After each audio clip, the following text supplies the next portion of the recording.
Anyway, Jack, over to you. Let's go. Hey, Julia. Morning, everybody. So for our qualified tutor conversation this morning, what we're going to do is we're going to have a little go at masterminding if someone is feeling brave to share a challenge and a win. I'll just set the scene of this. So we're offering from the 24th a pilot group for in qualified tutors for supervision circles. So coming from an educational background myself, supervision is something I had not come across until I was in the coaching field.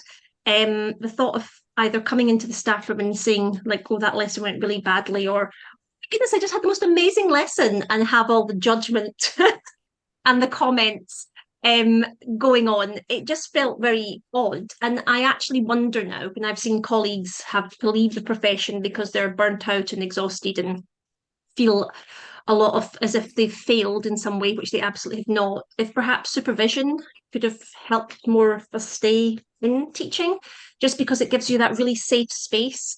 So the supervision circles are based on the health model. So my twin sister and partner in crime of Precision Wisdom Coaching, Lorna Davies, her background is in children's occupational therapy. And within the NHS health profession, supervision is brought in from student level and it goes all the way up. It does not require you to stop when you get to a certain level of experience. It's a prerequisite, even just to pass your at university, you have to have number of hours of supervision, and it doesn't matter how senior you are, you still have supervision. It's just a really safe, non-judgmental space where you can bring challenges, wins, queries, ethical dilemmas, um, great, like really great ideas that you've had that you think, oh, this could actually benefit more children. And you have a safe space to unpack it, explore it, and then move on. And it helps to keep you safe. So when you're in that caring role, as we all are, um, sometimes taking on all that emotions and ideas and the worry and the stress of the people in front of you, um, you need somewhere to put it for yourself, or else it just stays with you. And that's what supervision can give you. So we've run a couple of little kind of taster sessions on a few Thursdays. So part of supervision circles would be a reflective piece, because when we actually reflect on our practice, reflecting our what's gone on, we can really learn from it and grow from it. So we had a little go at looking at something that went very well for us, and we've also had something that maybe didn't go as planned or surprised us. And I think a lot of people managed to come to the conclusion that a lot of it wasn't in your control in the first place. And also to just to forgive yourself a little bit that you actually can't control all aspects of all people. So what we're going to have a go off today is another element of supervision circles, and that is the masterminding session. So we're going to just unpack it all today, give you a little taster of it. So it might feel very unfamiliar to you. Some people might have experienced this before, but I'll just explain the format of it first of all. And just to be thinking, I'm going to set this on your reticular activating system in your brain. I will be asking for a very brave and courageous volunteer to share with us a challenge and or opportunity, and it's something you might want some clarity around. It might be something that you're pondering over or worrying about, and you would like to have a kind of like 360 look at it, with the kind of hive mind, eyes, and brains on it, like how to solve it, other ways to do things. So just have a think. If you've got something bubbling away in your life right now that we could all work together on to help you come up with solutions and possibilities, that is welcome. We welcome you into the space and invite you to do so. So the way this works is you have the person who is the mastermindee has 1 minute to explain their opportunity or challenge to us. Then the rest of us have 3 minutes where we can ask clarifying questions. And I cannot stress enough how important it is that no question is silly. If you do not truly understand the problem, you are not going to be able to give it your best ideas. So we have 3 minutes to do that so that we're all super clear on what the challenge and opportunity is. Then the person who's being masterminded can turn off their camera and put themselves on mute. So it's almost like they leave the room. And what that allows the rest of us to do is we're going to talk about their challenge or opportunity as if they are not there.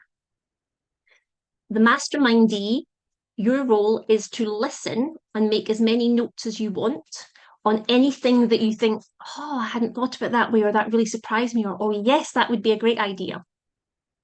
For the rest of us, it's really, really important that we do not hang back. We do not hold back ideas, because the way this works best is when we all fuel ideas off each other. So this is not like a staff meeting situation, when the head teacher says, who's got a good idea for the Christmas fair? And everyone kind of, puts their head down and thinks, well, I don't want to say anything. This is very much like, please, everyone share your good ideas, because your idea might spark off another idea and then another idea, and then that will actually become the solution that this person wants. There will be many ways to solve the challenge or opportunity. And it'll ultimately come down to what the individual feels suits them best. So there's no bad idea. It just might not be the right idea that aligns with them and their values and their purpose. Then after the 6 minutes is up, we invite the mastermindee back in by turning on their camera and unmuting themselves. And they have 1 minute just to feed back their insights, inspirations, anything that they think, yeah, I was hearing that for the first time and it was like that's what's going to help me the most. Okay, so that is how it works. Oh, sorry, my doorbell's going now. I do apologize if you can hear my doggies barking.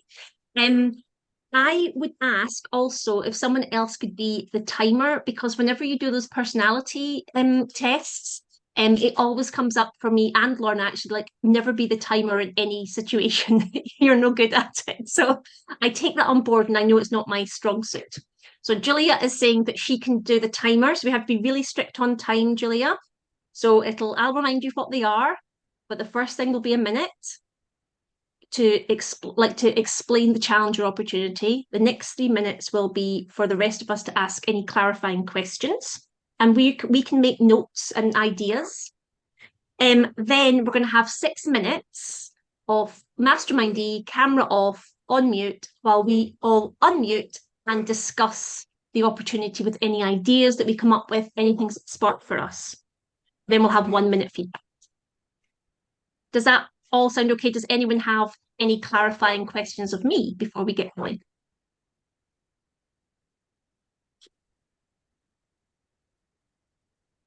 No? Brilliant. So then the next challenge comes to who would like to be the mastermindee? Who would like to be masterminded? So just take a minute to delve into your subconscious and just think, is there something bubbling away that actually having other people think about it on your behalf might be really, really helpful? It could be something to do with your tutoring business. It could be finding new clients. It could be doing this particular work with a tutee. It could be a difficult parent. It could be something that's not part of tutoring. It could just be you are a human being and everything about you is important. If no one else can think of anything, I've got something that's only loosely. Oh, sorry, is that Gillian talking? Yeah, it is. Sorry, darling, you went on. No, I was waving my mouse around and accidentally muted myself again. So just saying, if no one else can think of something, I've got something, but it's only loosely connected with tutoring. Does that? Yeah, that counts. Okay. You are a whole being. If we've got time, we might be able to fit in another one anyway. So, Gillian, would you take 1 minute to share with us what your challenge or opportunity is, please? Okay, I have a 17-year-old son who has just gone to sixth form at a different school. So he leaves at 7:15 in the morning to get the tube, and he quite often doesn't get home till 7:30 at night. He stays at school to finish his homework. Because I mainly work evenings, it means I'm not seeing him.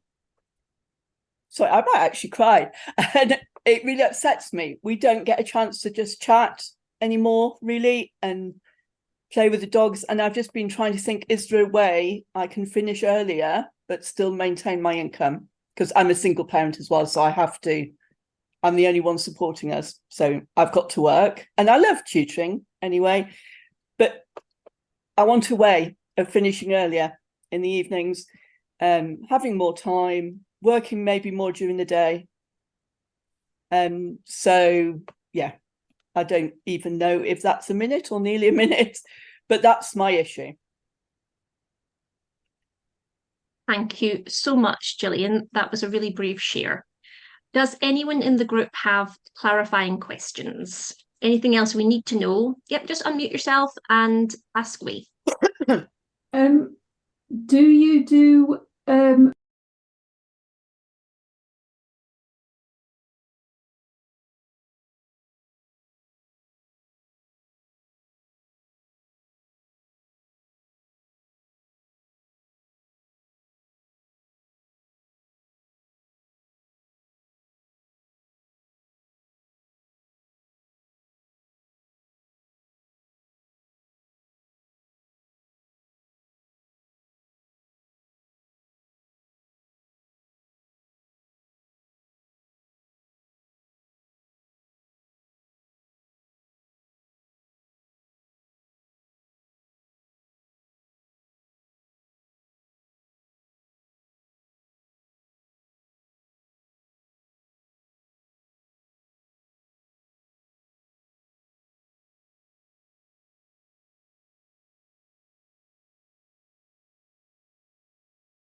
Sorry about that. I just got a message popped up said the host has lost connection. I know. I'm just wondering, Julia, would it be easier if you made me host? Would that keep the... I just got chucked out. Yeah.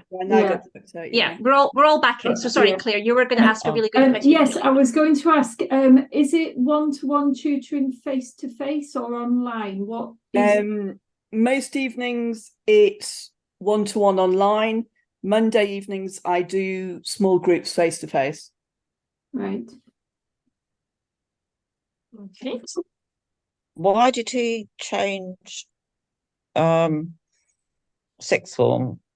Oh, because the school he was in before only went up to year 11, so he had to go to a new school for sixth form. And weekends? I work all day Saturday. We have a Sunday afternoon together, but because he's 17, he also wants to go out and do stuff.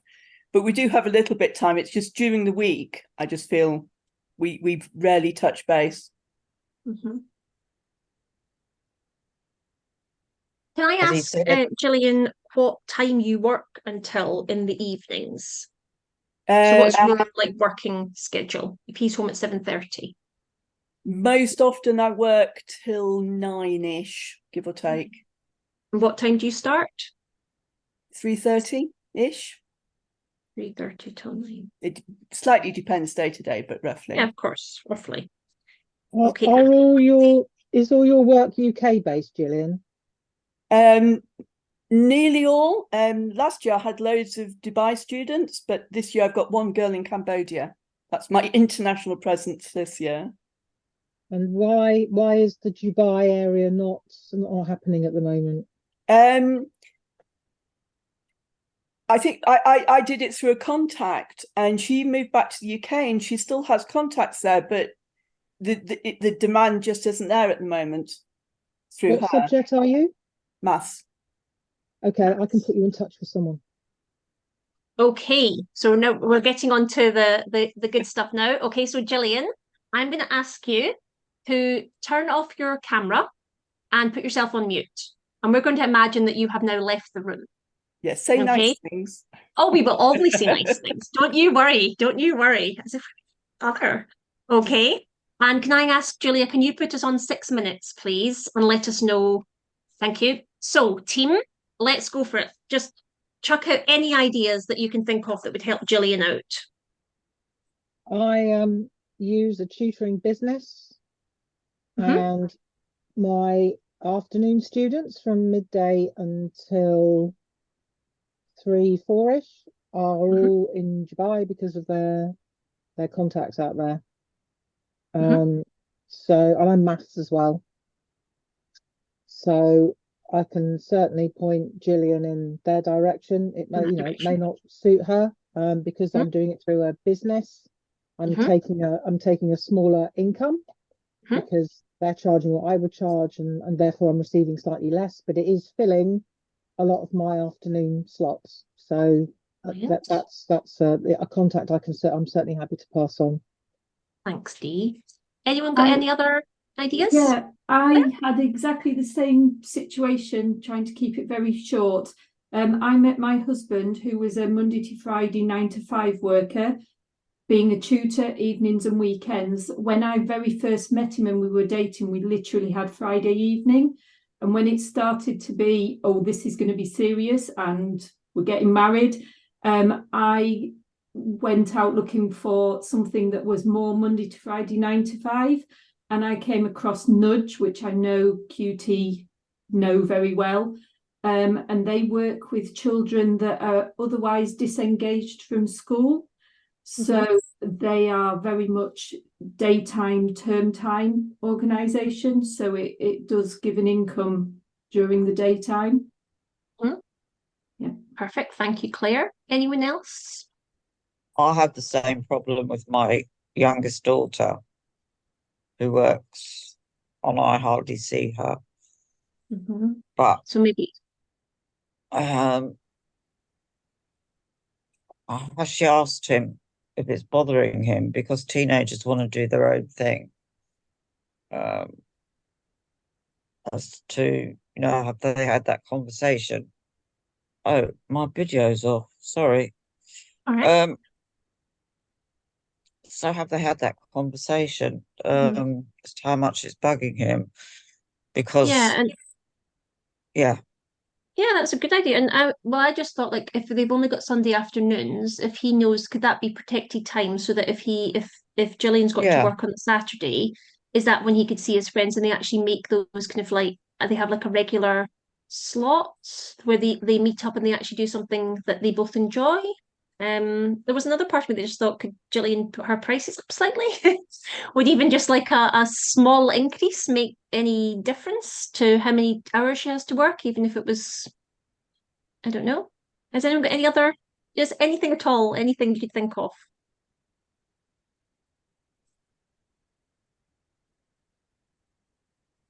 Did anyone mention group work as a possibility? It's not something I would consider. It's not a fit for me, but it's, it might be something that potentially could be a larger income earner. She's doing small groups. I think Gillian said that she does some group tuition, doesn't she, as part of the mix? I'm also hearing some people have been telling me about their experience of actually contacting schools, that they might actually benefit from, like kind of pupil premium. I think maybe that's what you were saying with the Nudge. Like there might be some budget for one-to-one tuition in the specific area Gillian tutors in, to maybe get some children to, or maybe offer like if group work's something that suits her. I'm thinking, like, could she offer something around like getting ready for exams, or like something quite specific that has like a bit of a niche, and then that brings in people and fills up that group. For like Dee saying, she's also got contacts with businesses that provide alternative provision, and it's often daytime. So maybe just actually exploring what that could look like. And seeing if a different income could come in that way for her. I feel like we didn't ask Gillian whether she needs to tutor online or whether she's able to go into schools, because that would be relevant in terms of the different alternative provision options, wouldn't it? Yeah, absolutely. I was also wondering, if a clarifying question I didn't ask and I should have done is, her son's doing his homework at school. Is that for convenience, or like if he could get home earlier than 7:30, would that mean that they could have dinner together? Or like, I'm just thinking now could have asked some more questions around that, of like his schedule. That seems a really long day for him. Sorry. Are you okay, Michael? Sorry, is it someone else in the room? Sorry, no, sorry, it's just the door open. Thank you. That's all right. Has anyone got any other ideas? I was wondering about, I often find that even just giving one of mine, just giving him a lift to the station, and it's really only 7 minutes down the road, but it means that we both start our day with having had a conversation. So it's like it's quite a powerful little nugget of time. Yeah, maybe start thinking of like the quality, not the quantity. And would that make it feel easier? That's 6 minutes, guys. Yay! Well done, team. Right. Well done, Julia. Excellent timing. See, I'd be hopeless. Right, Gillian, we'll invite you back in, and you can just give us just any feedback you've got, any thoughts, ideas, dreams. Yeah, I've jotted a few things down. I didn't write everything down because I can't write that fast. Working in a school, I'm a bit disabled. So I could, but it's a big deal for me. My disability will improve. I had quite a bad accident in January, so things will gradually improve, but it's not happening at the moment. It is improving slowly. The put up prices thing, I always have people telling me to do that. I think I charge a lot. But on another chat group a few days ago, people were talking about pricing, and I said that I'm a bit of a coward at putting up prices. And so someone I'd never even met online before dared me to. So I'm going to put up my prices by a small amount shortly. I can't remember who said it about giving their child a lift to the station. I have started doing that, and it's quarter of an hour each way. So we do have a conversation in the morning, and that is better than it was. The things to bring an income stream in during the day would work well for me, because that would mean I could finish earlier. I have a couple of home ed students, and a girl in Cambodia, and a few things during the day, but not much. I mean, that would be a really good thing, just to enable me to finish even like an hour earlier in the evening would make a big difference.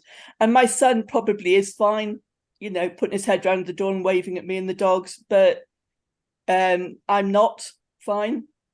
He's, he does love me dearly, but he's quite happy to go through his own life. It's me that's feeling the loss, I think. And he's my youngest, and we'll be heading off to university in 2 years, and that's always like, bearing down on me as well. Yeah, there's a lot of emotion there, isn't there? It's like a loss. You're grieving a loss of that time you had together. And there's also, I'm hearing, there's been quite a lot of big changes. Yeah.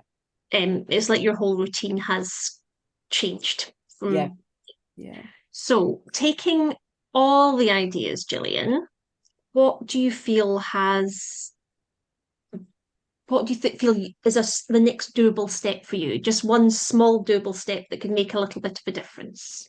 The put at the prices. My daughter has she runs my Facebook page for me because I'm fairly technologically inept.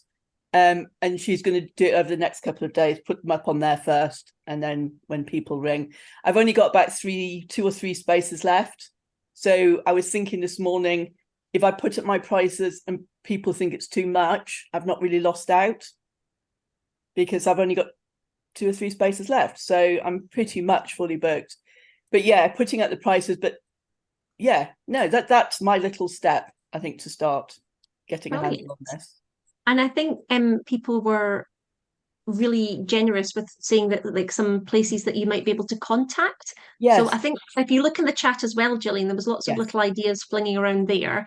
So please make sure that you note that all down. Yeah. And for anyone else who it wasn't your problem or opportunity or challenge, but has it helped maybe shift anything for you? Like, to just have a think, like, is there anything that you've heard here you think, oh, actually, I could do that as well, and that might make a little bit of a difference. You don't have to share, but it's always just good to think when we're looking at somebody else's challenge and opportunity, it sometimes releases some things for ourselves as well. We can see into it. So sorry, Dee's just, you can just, so Dee's saying, when I put up my prices, I offered my existing clients the current rate, provided they paid for at least 2 half terms rather than the usual 1 half term. Right, and was that okay, Dee? Did that go down well? Yep. Yeah, I had I don't have that many who come direct to me. But I think two or three took that option and paid for two half terms. They'll now go up to the new rate. If they had that option. One client decided not, so they're still paying a half term in advance at the new rate. Okay, so it's like you're just giving people the opportunity to make a choice for themselves. And you didn't lose any customers? No, I didn't have that many coming direct to me, but no, I didn't lose anyone. I know, I think pricing can feel a bit scary, can't it? Where you think, oh, what will people think? But, you know, yes, there is a living crisis. And so I think actually when you just explain, like, I'm having to just put my price up, I haven't actually put my prices up for, when was the last time you put your prices up, Gillian? Last September, like a year ago. Yeah, so just that year, so you're just going to put it up a little bit. When I needed to compose that email, I used ChatGPT to help write the email. And it did a really good job. I only had to tweak it slightly, and I'm quite happy to share that with you, Gillian, if that would be helpful. That would be really helpful, Dee, because I think sometimes just having that blank page is really scary. Awful. It's like, oh, what do I say? If you have a relationship with parents, which we all do, if we've been working with our children for a while, then I think yes, it is scary, but with that relationship in place, it's they will understand why it's happening. I also put my prices up in September and I didn't lose anybody at all as well, if that gives you confidence. The only one where I didn't, I have a parent where I work with the 2 brothers. One's in year 8 and the other's in year 11. So I said I'll keep it at the same price because they're paying for 2 of them until the year 11 finishes. And then the younger one will go on to the higher price. And other than that, everybody's moved up and not one person complained and I didn't lose anybody. Yeah, I've seen it from the other side that I had an English tutor for my son leading up to his GCSEs, and she put her prices up. And, tutoring is expensive, but I didn't bat an eyelid as a parent. So I don't know why I think that parents would with me as a tutor. And I tend to have a really good relationship with the parents, but I'm a wuss. I can't. I don't think you're being a wuss, Gillian. I think it's when it's like the more you need to value the value that you provide. So you think you are giving that young person that hour of devoted attention where, think how diluted it is in a classroom. And you are giving them all of that attention. And just think back of all the children that you have helped and they've managed to achieve what they wanted to achieve. That's the value you are asking for, and you deserve it.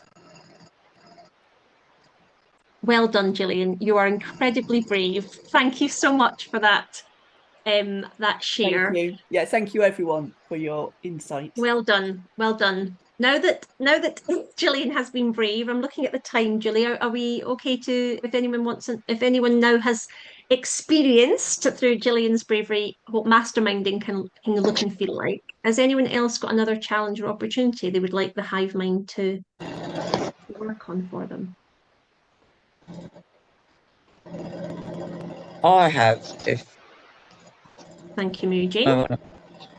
Yeah, let's hear it. Part of it is I've been doing some work with an agency that works with Vietnamese students. I'm looking to get out because I picked up a safeguarding issue and I said, what's your safeguarding officer and he said, "What safeguarding?" I've been trying to report him, and I'm also looking to get out of the situation because they buy 12 weeks in advance. I have asked him to provide me with school addresses so that I'm covered. He didn't even know that, but I'm having difficulty reporting him. I've reported into the borough because I'm not happy at all, having lots of arguments. And I think my only recourse of action will be Ofsted or the police, because the borough's not getting back to me, and these kids are all over the country. And it's ridiculous. He didn't even know where some of them were going to school, what county, so it's made it very uncomfortable for me. I didn't realise that was the situation, but clearly it's all about the money. He doesn't know anything about UK legislation, and I'm furious about it, really. And I'm prepared to take a loss in income. That's not the issue. It's obviously children need to be safeguarded. They need to be, and it needs to be according to correct legislation.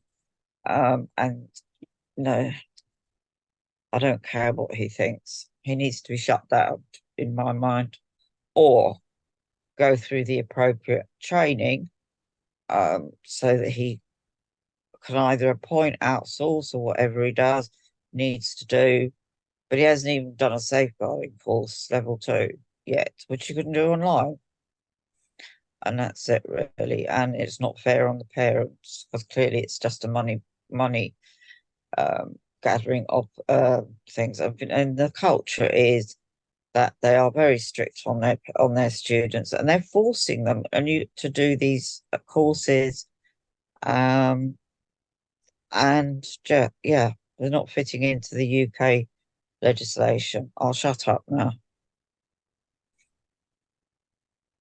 You don't need to shut up, MJ. That was really good. Thank you. Thank you for bringing that very much a challenge to the group. I'm going to ask everyone else now. We've got 3 minutes to ask MJ any clarifying questions. Oh yeah, okay. Just so that we can understand the situation a little bit more. So don't need to put your hand up. It's just a kind of better if it's a free for all, because that way everyone just kind of has the chance to speak.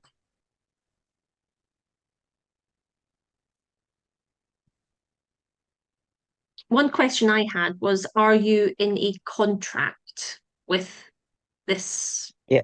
Yeah. And like for T's and C's, you have to give a minute, like notice, or No.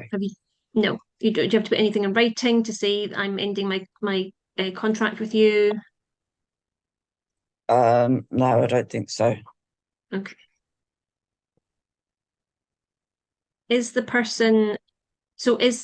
agency in Vietnam? No, it's here. It's based in Barnet. So okay. But the child or children you're worried about, are they in Vietnam? No. They're here. They're all UK citizens? Yeah.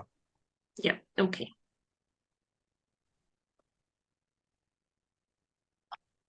Does anyone have anything else they need to know? Is it actually held in a school? No, it's at home. Right.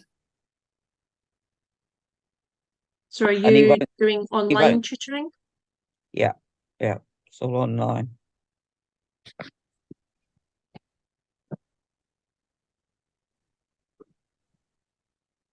Okay, any other clarifying questions? So I'm just going to say, when you've raised the issue before, I'm assuming they've just been totally unreceptive. Yes, I've had huge fights with him over the last few weeks. when and he just tries to talk about culture, and I said, I don't care about culture when you're dealing with this UK legislation. You have to adhere to that, and if that's because they hit their children if they don't but you don't in the UK. So that's been one of the issues that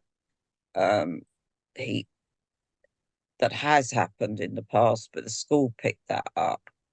And so the police went out. So now I'm concerned. And I picked up an issue, when you've got that 95%, okay, it's probably okay. But 5% you might be. So need to get hold of it. And I'd just done a safeguarding course, so I had the PDF. I sent it to him, and I said, do not contact the parents. And he did. So that is, it's really challenging, and I can hear that the frustration and your anger and outrage that this is happening. I haven't lost my temper that badly. My No, daughter's but actually in the room at the moment. She's come in, and I think, Heather, how much was I shouting at him last week? Yeah, it was like non-stop. And the borough haven't got back to me, so today one of my tasks is probably to phone Ofsted. Okay. And I know I'll fill spaces, so somehow. But then, it leaves the kids in the lurch. But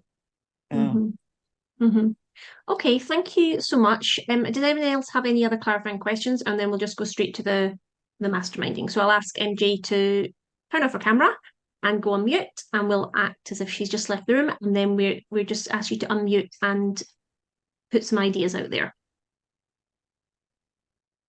Julia's timing us 6 minutes. Anyone got any ideas of how MJ can what she could do, what's possible? So the safeguarding training that we should all have done, there's always a bit where it says any concerns, you can go to the local authority, isn't it? Don't they have an overarching responsibility for the safety of children and get some advice from them? Yeah. NSPCC? I was about to say NSPCC, because I think Mary Jane was saying that they're in different places around the country, and she doesn't necessarily know, and the agency, whoever they are, don't know where they are in the country to know which LEA to go to. I mean, my first thought was just go to the police. In the fact that I think she's tried her best to speak to the man who's sort of like in charge. If he's not receptive to that, and she doesn't know where the children are in the UK. I mean, even if the borough said, oh yes, we'll deal with this, that we don't actually know if the children are necessarily all in that area. I just feel it's like she's done as much as she can within her remit, and now I think it needs to be like a police matter. What do other people think? I think sharing it here is really important, but it definitely needs to be shared outside of here. It might turn out that everything's fine, but somebody needs to investigate it, look at it, and she mustn't be frightened to do that, thinking, oh no, what if it comes back on me? Children are possibly at risk, and to me, that's serious. Yeah, absolutely. And I could hear Mary Jane's like the emotion in her voice, and it is that kind of, she's very concerned for these children, and she needs to know that she's done everything that she can, but then it comes, she's going to have to draw a line under it at some point and say, well, but if this person is not following UK legislation, then maybe that needs to be investigated more. It's definitely that thing. If if some sort of disaster happens, as long as you can sit comfortable in how you behaved and reacted and what you did for it, it's that sort of thing. If you look back and think, oh, if only I'd done X, Y, and Z, that is a worse situation to be in than I tried my best. So I would say as well, keep really, really good records of every conversation, everything that happens that's of concern. Because obviously the children in this situation are the first priority, but I think protecting yourself legally can't be ignored as well. I'd say Mary Jane, make sure that she has her support network in place as well, because as she's dealing with this, obviously it is a mental and emotional strain to deal with. So making sure that she takes time for herself away where she can let it go, talking to somebody, even this is great, maybe one-to-one, getting some support though, to make sure that she stays safe in it. Yes, that's really great advice, Helen. I know, because I think you can get kind of, you're not appreciating the emotional strain it's taking on you and the mental strain of you can see that she's tried like to kind of go down different avenues, and it's that kind of being cut off, like she's not making progress. But she's absolutely trying her best to keep these children safe. I'm just looking in the chat if anyone. Elizabeth saying local authority should be notified. I'm not as well versed in this because the children I work with it's local, but if you didn't know what school the children were at or what the local authority was, how, I know Mary Jane said she was going to phone Ofsted. Does anyone have any ideas of what could how that works? I don't know how it works, but if I was in this situation, I would just go to my local authority. Someone would give you advice, even if they say it's not us, speak to this person. I'm sure they're not going to turn their back on you. No. Yeah, absolutely. And I come from more or less the corporate world rather than the teaching world. But the best practice in the corporate world is that you keep escalating upwards until something gets done. It's as simple as that. And you don't think twice about who am I going to upset, who is this going to annoy. You just keep doing it until it's done. And I would actually, in a situation like this, I would consider somebody like the local MP as somebody where the buck stops, right? That's an elected official. And they have got to do something, right? I mean, to look at it kind of selfishly, it's their career and it's all the stuff that they probably worked for all their lives. So rather than maybe even a professional priority for them, it's a career priority. So they have to do something about things. Maybe, maybe that's not the first step, but it's somewhere in the chain of command would be the local MP, because they're responsible to the people in the area and the services in the area. That's really great advice, Michael. Maybe it's actually more like a kind of like the blanket cover. You just tell as many people as you can, rather than just thinking it was this person and then it's this person. Maybe it's just, was that the time up, Julia? Thank you very much. Right, Mary Jane, we'll invite you back in. Mum. Oh. Kiki, we can hear you, but we really don't mind. Oh, I'm so sorry. That's okay, love. She sounds completely delightful. I'm so sorry. Thank you for that. I have been to the local authority who said it's not my problem. I do know that I've got the addresses of the schools of the students, but he has other tutors. So but I've reported him to Barnet, and I've filled in a math form. And somebody was supposed to call me back about that. I hadn't thought about the NSPCC, so that's a good call. And I think ultimately I have to phone the police. because it's a danger. It just doesn't know what it's doing. And then, so I can't.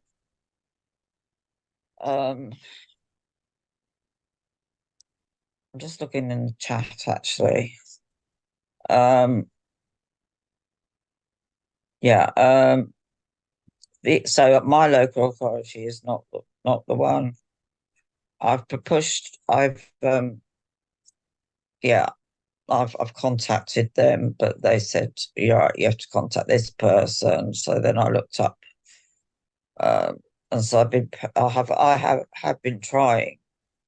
Mary Jane, you absolutely have been doing more than trying. You have been campaigning, and I'm actually really saddened to hear how many people have turned you away. I'm furious. I mean, because it's just ethically, it's ridiculous. He didn't even know. Well, one of the kid that I had concern about didn't even know what city she was in. So I said, well, what do you do when you register the students? Don't you take their names and addresses? And then he came back. I said, I want the names and addresses of the parents. And he said the parents won't give it to you, but here's the schools. And I said, well, I want the schools, because I knew then I could report it to the school if there was an issue. And so I've got that to cover myself in the interim. But he doesn't realise that I need that information. So I do work for a lot of agencies, and then it's covered, and you've got big red flags or blue whatever reports a safeguarding issue. And he's just taking no notice of it whatsoever. But I am going to phone the NSPCC. I am going to phone the police. And yeah, an Ofsted number, and okay. Right, I'm taking that down. I felt as though I'm really grateful, because I thought if I raised it, it might look as though initially when I registered with him, it was an assumption that he had all of these in place. And so maybe I was a bit naive and stupid to think that he had got that. I mean, he even offered me a permanent job, which I was considering until I found out this. And then he said to me, I think it's like that might have been like an oversight, but then look at what you've done as soon as you found out. So that's just, you would assume, because you're a good person and have good values, that would be all covered because there's an agency. So do you feel your next sort of like doable step is just to make some contacts today to reach out to maybe NSPCC, police, and maybe it's like that kind of like blanket cover effect. It's like you're actually going to tell everyone that you can. That that your member of parliament is also a good idea. If they're actually hearing that when you've gone to this number of people, they've actually like passed it back to you as if like, well, that's not my problem. Yeah, but I'm in Kent. So I don't know that Helen Whately will do very much. She's quite useless. I can try. What about and then I want to come back to Helen's question. And sorry, I know, Julie, we're near time. What are you doing to support yourself? Who is your support network in this? Probably my other than daughter, obviously us. Okay. Is getting fed up with it, actually. I Yeah. don't blame her. And she doesn't, Well, see, when you're contacting the NSPCC, is there a way to ask if they have any support for someone who is going through this, having to report it, they might be able to advise you, because I think it's really important that you have that space to like unpack this. Mm. And I appreciate we're doing this like live stream to LinkedIn, so it's not very private. When we do the supervision circles, it is not videoed. They are completely secure. I think it's just really important that you actually recognise that you're doing something that feels really hard and challenging, and you are being like meeting brick walls wherever you go, but you're not giving up. But that is exhausting, and emotionally it's takes its toll. So it's just what could we do to support you? Can I just chip in a sort of thought I've had is a learning experience for all of us. I'm assuming that when you signed up, because of the situation you've now ended up in, he maybe didn't ask you if you had a DBS. Have you done all this training? Can I put you through this training? So maybe red flags for any organisation that's trying to employ you, me, any of us in the future. Yeah, he did. Right, sorry. Go on. Yeah, he did want DBS. I'm feeling he did the safeguarding. Interestingly, they have a safeguarding policy on their website, which everything says report to the police. Very badly written. So I think they thought that covered them, but they didn't. None. If he hasn't done it, and he's the founder, then obviously there's an issue. So, yeah, yeah. Okay. So, do you feel you have a plan of action that you feel you can take today, and then perhaps we could? I'm very happy to check in with you later in the week if that would help. Yeah, it would. Yeah.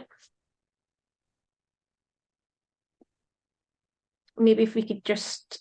Because I also find myself getting wound up when I'm tutoring a few students that I've got left with him.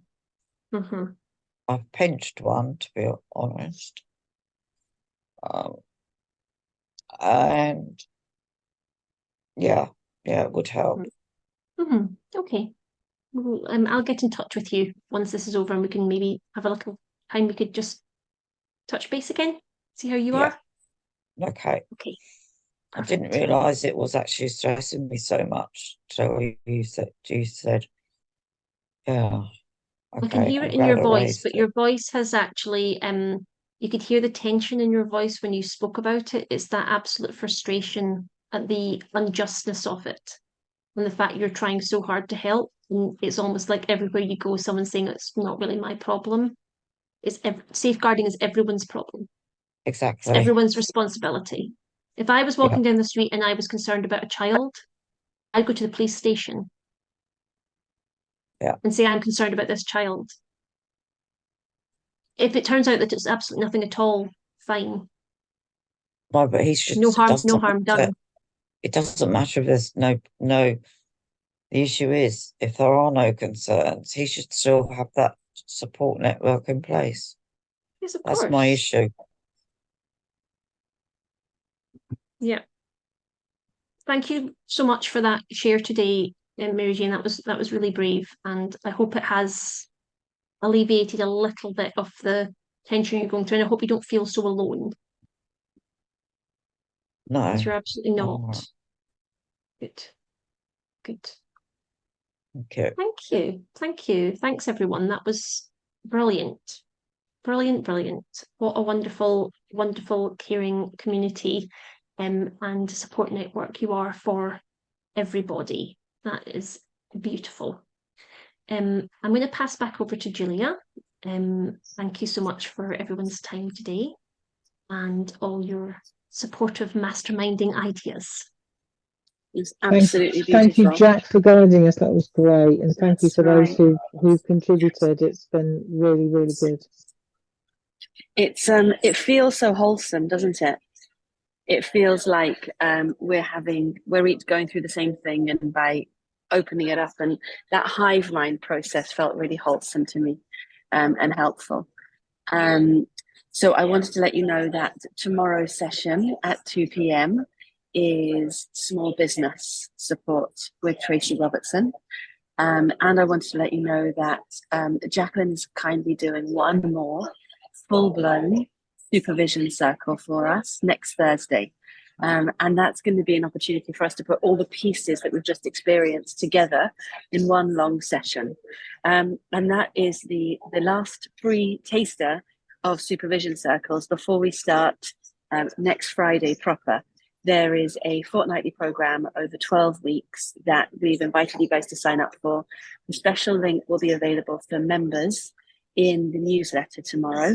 So you can find Supervision Circles on the qualifiedtutor.org website. And if you are a QT member, you have a very lovely discount, which Hannah will be putting in your members newsletter tomorrow. So if you're not yet a member of QT, it's jolly well time you became one. I hope you see that we are growing together in these shared conversations, and that they're making a palpable difference. I see it in you. And I think Jacqueline's beginning to see it as well. It's a joy to be able to make this change happen together.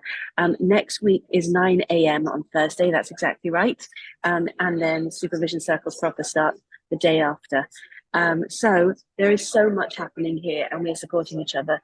Thank you so much for participating in this really gorgeous high trust session. I finish on time because that's how we roll. So I am going to thank my lovely friends. Thank you, Jacqueline. Thank you, Mark. Thank you, Michael. Thank you, Dee. Thanks, Gillian. Thanks, Claire. Thanks, Helen. Thanks, MJ. Thanks, Elizabeth. Thanks, Olga. Thanks, Kiki. It's been fantastic to participate in this conversation with you. Thanks. Bye. Have a great day. Bye.